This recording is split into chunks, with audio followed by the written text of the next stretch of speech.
Salut à tous, j'espère que vous allez très bien. Bienvenue dans cette vidéo, on va parler de football féminin avec l'Euro 2022 qui débute le 6 juillet, qui se terminera le 31 juillet et qui est une superbe occasion pour moi de continuer la série où je vous explique un petit peu l'histoire de plein de compétitions qui existent encore aujourd'hui ou qui n'existent plus. Et donc aujourd'hui je vais vous raconter entre histoire et anecdotes tout ce qu'il faut savoir sur l'Euro féminin tout en parlant bien sûr de l'édition qui approche à très grands pas. C'est parti! Comme dans beaucoup d'autres sports, la relation entre les femmes et le football est un petit peu tumultueuse, notamment dans le XXe siècle, et ça va mettre du temps à se mettre en place. Il faut attendre l'année 1982 pour voir la première édition de l'Euro, et pourtant, c'est pas la première fois qu'il y aura une compétition entre pays européens. Il y a deux éditions non reconnues par l'UEFA qui ont été organisées en 69 et 79. Je vais d'abord vous parler de l'édition 1969, donc qui s'appelait la Coppa Europa per Nazioni, qui était forcément organisée par l'Italie, qui n'avait pas encore d'équipe professionnelle à ce moment-là. L'Italie a été rejointe par l'Angleterre qui venait d'avoir son équipe professionnelle, mais également la France qui relançait son équipe féminine après mai 68, et le Danemark qui, comme pas mal de pays scandinaves, était un petit peu en avance sur son temps. Il y avait une équipe déjà féminine. Et donc c'était un tournoi à 4 équipes avec demi-finale, finale qui s'est déroulée sur seulement 2 jours. Les équipes ont joué les demi-finales le 1er novembre et la finale le 2 novembre. En demi-finale, l'Italie a battu la France 1-0 et le Danemark a battu l'Angleterre dans un scénario un peu rocambolesque, 4-3 malgré une remontée des Anglaises. Et donc finalement c'est l'Italie qui s'est imposée 3-1 en finale devant 10 000 personnes, une finale qui avait été arbitrée par un Italien. Première anecdote déjà pour l'Euro, on peut penser que l'Italie a peut-être été avantagée à l'époque, en tout cas j'étais pas là pour en attester. 10 ans plus tard, on a droit à une seconde édition non officielle qui s'appelait cette fois la Coupe d'Europe des Nations Féminines de Football et qui réunissait cette fois 12 équipes quand même. Les équipes étaient réparties en 4 poules de 3, donc chaque équipe a rencontré 2 adversaires et les premiers de chaque poule étaient qualifiés directement pour les demi-finales. Pas de grosses surprises en demi-finale puisqu'on a retrouvé 3 équipes qui étaient déjà là en 1969, l'Italie, l'Angleterre et le Danemark. Cette fois, les équipes ont été rejointes par la Suède qui avait terminé devant les Pays-Bas avec seulement un but marqué, de plus ça s'était joué à pas grand chose. En demi-finale, l'Italie bat l'Angleterre 3-1 alors que le Danemark s'impose contre la Suède 1-0, la Suède qui va finalement terminer 3ème en battant l'Angleterre au tir au but 4-3 après un 0-0. Et par contre, lors de la revanche en finale entre le Danemark et l'Italie, c'est le Danemark qui s'impose cette fois-ci 2-0. On parle donc d'ici de compétitions qui étaient non reconnues par l'UEFA mais qui semblent être les premières compétitions entre nations féminines de football. Alors par contre, on peut penser que 1982 c'est la première compétition officielle puisque l'Euro féminin débute à ce moment-là, mais en fait, a priori, la première compétition officielle entre nations féminines, c'était la Coupe d'Asie et de Pacifique des Nations, organisée par l'Asian Ladies Football Confederation en 1975.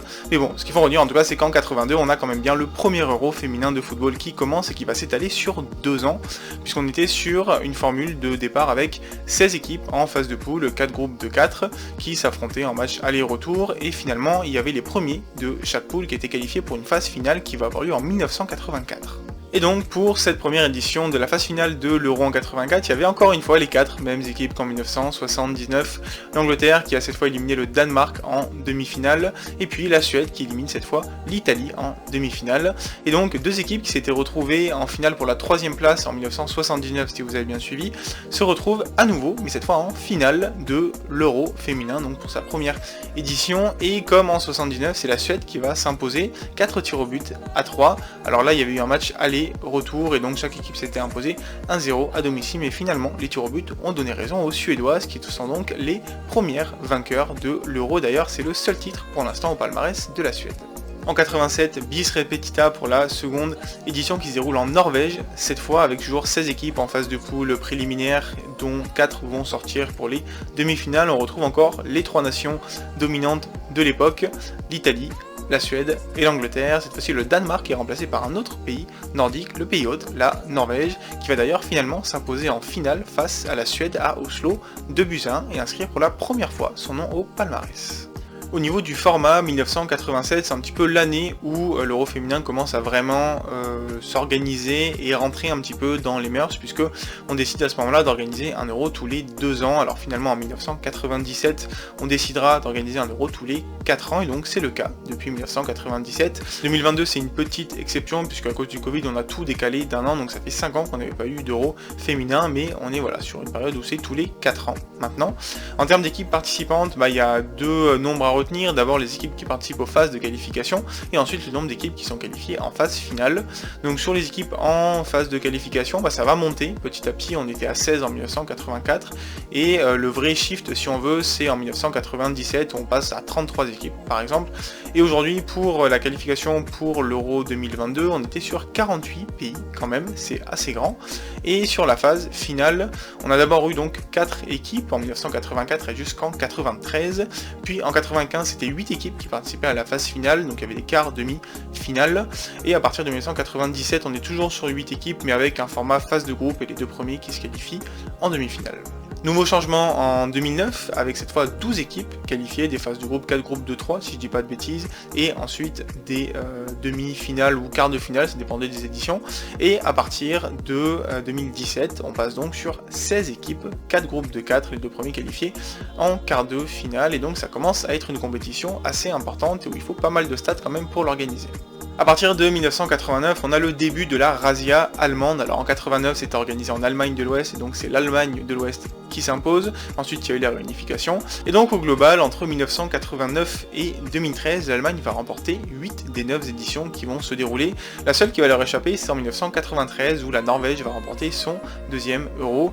Ce qu'on peut remarquer aussi, c'est que l'Allemagne va rouler vraiment sur certaines compétitions. Je pense notamment en 1997, 2001 et 2005, où l'Allemagne remporte ses 5 matchs. Ces 2 matchs de poule et les 3 matchs ensuite de phase finale, quart, demi, finale. Encore mieux, en 2009, lorsque on arrive sur 6 matchs pour l'emporter, l'Allemagne remporte ces 6 matchs en mettant notamment 21 buts en 6 rencontres et surtout en infligeant une correction en finale contre l'Angleterre, 6 buts à 2.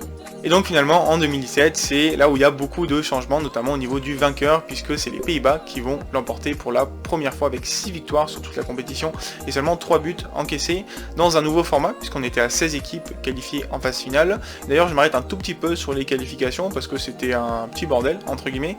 Il y avait les 8 pays les moins bien classés au classement UEFA, qui faisaient un tour préliminaire, donc 2 phases de groupe de 4, et les 2 premiers étaient qualifiés pour une phase de qualification globale à 40 équipes, 8 groupes de 5, les premiers étaient qualifiés pour l'Euro, les 6 meilleurs deuxièmes se qualifiaient également. Ensuite, il y avait donc le pays hôte qui était automatiquement qualifié, et donc ensuite il restait une place qui était attribuée au vainqueur d'un barrage entre les 2 moins bons deuxièmes de la phase qualificative. Allez, maintenant on va s'arrêter un petit peu sur le palmarès global de l'Euro féminin qui est très largement dominé par l'Allemagne, qui a remporté 8 des 12 éditions de l'Euro féminin pour le moment. Le pays qui est détenu du titre cette fois-ci, c'est les Pays-Bas qui ont remporté un titre. On a également la Norvège donc qui a remporté 2 titres et la Suède qui a remporté le premier Euro, et puis depuis plus rien.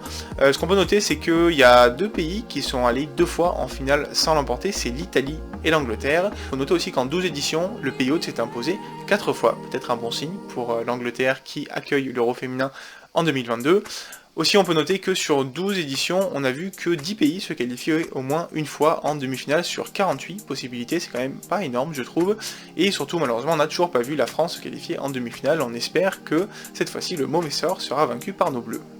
Justement, pour finir, on va un petit peu s'intéresser quand même à cet Euro 2022 qui se déroule donc à 16 équipes. La Russie, initialement, était qualifiée, mais finalement exclue des compétitions par l'UEFA. Elle est remplacée par le Portugal qui avait été éliminé en barrage de qualification et donc qui s'insère dans l'Euro par la petite porte, peut-être pour une surprise, qui sait. Je vous montre donc les 4 groupes qui vont commencer dans quelques jours avec principalement un groupe B qui ressemble un petit peu à un groupe de la mort, ou en tout cas très homogène en termes de niveau, avec des favoris et des outsiders. Également un groupe A intéressant, puisqu'on a l'Angleterre qui va affronter son voisin de l'Irlande du Nord.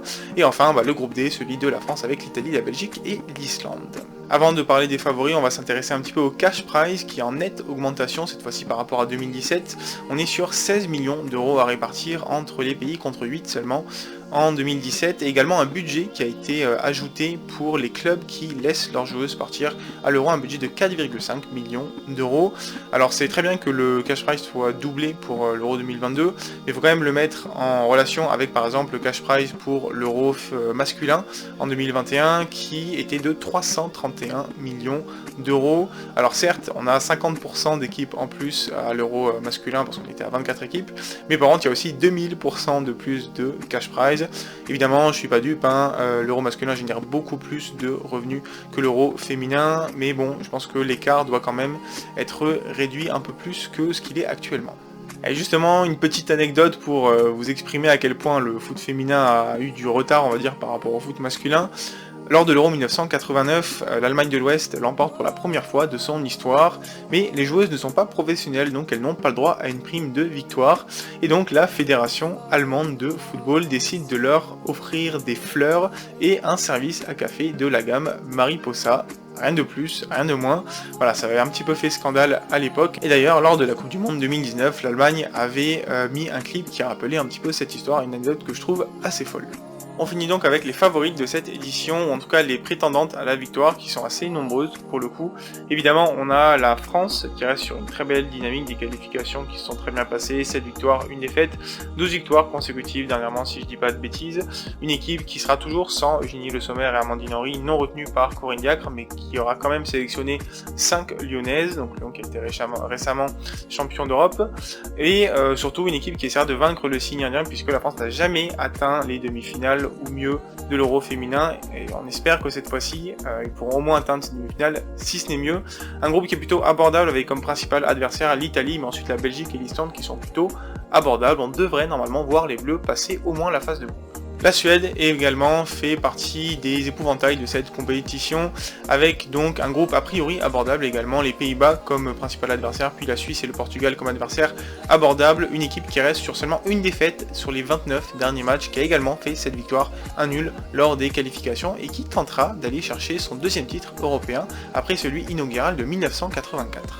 Évidemment, il faut citer le pays hôte, l'Angleterre, qui tentera d'aller chercher pour la première fois de son histoire un euro devant son public, et qui sort d'une préparation plutôt réussie en ayant notamment remporté le tournoi préparatoire, l'Arnold Clark Cup. On pourrait citer globalement les 4 équipes du groupe B, même si a priori la meilleure sur le papier ce serait l'Allemagne, qui est toujours 4ème au classement FIFA, mais qui n'est plus ce qu'elle était, l'équipe qui a remporté 8 des 12 premières éditions. Les résultats en début d'année, et notamment lors de l'Arnold Clark Cup, sont pas forcément excellents, mais il ne faut pas quand même oublier une Allemagne qui a cette expérience, qui sera amputée de l'une de ses joueuses majeures, Jennifer Marochan, mais qui, on espère, pourra quand même faire une belle compétition. À côté de ça, on a l'Espagne qui est plutôt sur une pente ascendante avec seulement 3 défaites depuis 2019 et de très bonnes joueuses, notamment la très récente Ballon d'Or Alexia Putellas. Enfin, de ce que j'ai pu lire, on peut aussi bien sûr citer les Pays-Bas, qui sont donc les tenants du titre, mais qui récemment n'ont pas eu des résultats non plus incroyables. L'Italie, qui est une nation qui progresse beaucoup ces dernières années, ou encore le Danemark, qui était finaliste, un peu surprise lors de l'édition 2017, et qui sera dans un groupe très difficile, donc pas sûr qu'il puisse passer la phase de poule.